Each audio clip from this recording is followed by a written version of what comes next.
Let's cover how to interview your potential subcontractors or team member so that you'll have a good fit. Basically, there's two things that you'll want to be looking for. The first one is, do they have the skills? Can they actually do the thing that you're looking for? Now, when it comes to designers, where it's pretty visual, if you've seen their portfolio, you pretty much know if they have the skills.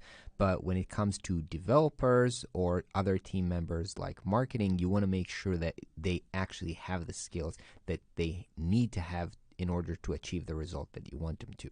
The second thing is you want to make sure that they have the same values as you, or what's called cultural fit, and that's basically means that you'll enjoy working with them or it's not going to be hell. And I'll tell you, I've made that mistake over and over again by taking people who had clearly the skills to do the work, but the way that they worked was not a good fit for me because, for example, let's say I like to work during the day and they like to work during the night. And so I couldn't communicate them. I couldn't get a hold of them and they would start texting me throughout the night when I don't want to work. So that's not a good idea for me. People would disappear on me and not show up until the deadline. And even if they delivered the good work because they had the skills to do the work on the deadline, for me, going through all these days without hearing from them was a very big pain in the ass. And so for me, even if they can't do the work, but I'll suffer along the way, I don't want to do this. And so I want to make sure that they have the same values that I do. So you get started by listing both of these things before you start the interview process. Okay, so that might be something like skills. I need to make sure that this person is a good logo designer and that they have strong typography skills, but also I want to make sure that they have very clear communications and they're always on time. These are the things that are important to me. Now, you just need to be, it's very important to be clear on what's important to you. You can just state that.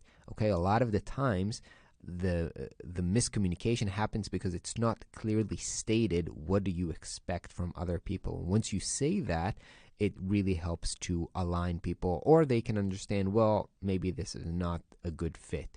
So here's how the interview would work. So the first part of the interview, the goal is to get to know them. Remember, if you're delegating design or development, this is not where you're talking about an actual project. This is just covering the prospect of maybe we'll work together. I want to get to know you. Okay, so the conversation will go something like this. Hey, tell me a little bit about yourself and your goals, right?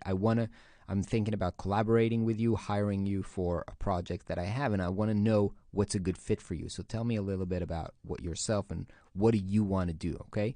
And we'll dive deeper into, tell me what you're really, really good at. What do you feel are your strong stuff are? And what are you really not so good at or you actually don't want to do at all? Okay, because sometimes you might see something in their portfolio or you'll hire them to do a specific task and it turns out that they don't really like doing this thing. So obviously you don't want to hire somebody for something that they have no interest in doing. So by having this conversation up front about the stuff that they like, they feel like they're good at, or the stuff that they don't want to do, you'll know if this is a good fit for what you need right now. The next thing you want to cover is, what is your process? How do you usually work? What do you need from me? How long do you think usually for a task like this? If this is, for example, let's say I'm hiring somebody for a logo design. So what is your process for a logo design? How much time do you need to do a good logo? What do you need from me or from the client in order to ensure that the result is going to be good? And then how much can we expect to pay for that? I know that maybe every project is different, but how would you think about pricing, right? Because I need to understand what it would cost to work with you on, even ballpark figures. But if I want to estimate how much working with you would cost, how do you usually price your project? And you'll find out that a lot of the people, specifically if you're hiring what I call artists, so those are people who are not, I would call them strategic designers. They're just really good at a craft of something, saying like 3D artists or logo designer, typographer, these kind of work.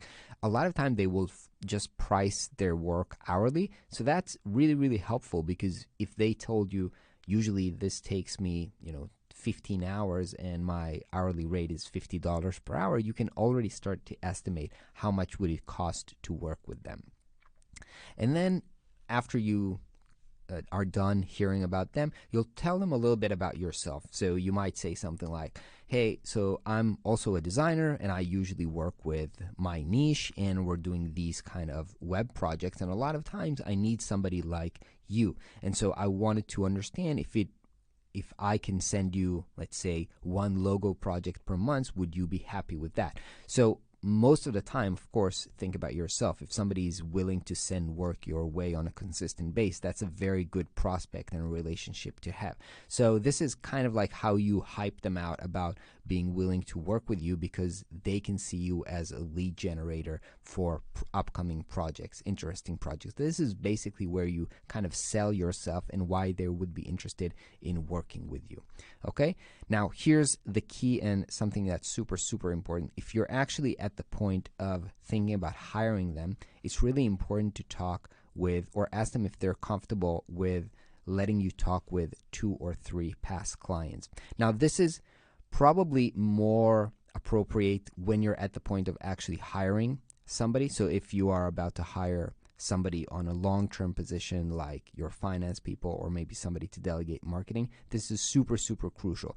Probably if you're just in the introduction call with a logo designer, maybe it's a little bit early to talk to past 2-3 clients, but before you actually go ahead and hire somebody, this is key. Talking with an actual client and ask them, hey, what were they good at, or what can they be improved on, will bring on a lot of red flags that it's best to discover before you actually go on to hire them. So this is really, really important.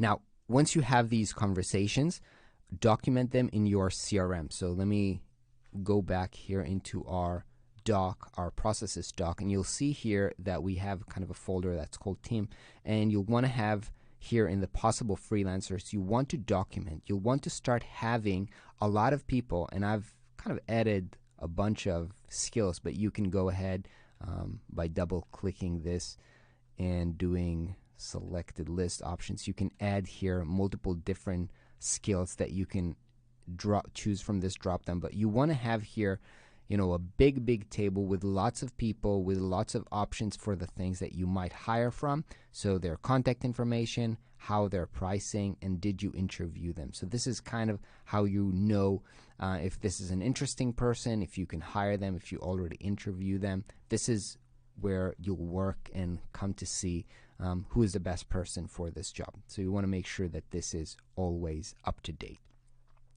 Let's talk about the second interview, and this is when you actually have a project that you want to hire them for. So this is a rather simple, at this point, hopefully you already have a relationship with them because you had the first interview with them. So this time I tell them, look, I enjoyed talking to you. I think this is a good fit. Here's the project that I have right now. We need to do this by this date. Are you actually interested? Are you available through this deadline? If so, let's talk about a budget or a price. Now, both of these things can work. You can ask them, so how much would you charge for this? But you can also, based on having the previous conversation with them and understanding their price range, you can actually come to this interview with a number and saying, look, we have a budget of $2,000 for this project and this is the deadline. Do you think that you can do this? And assuming that they say yes or no, you can proceed into a contract, which I'll show you an example right now.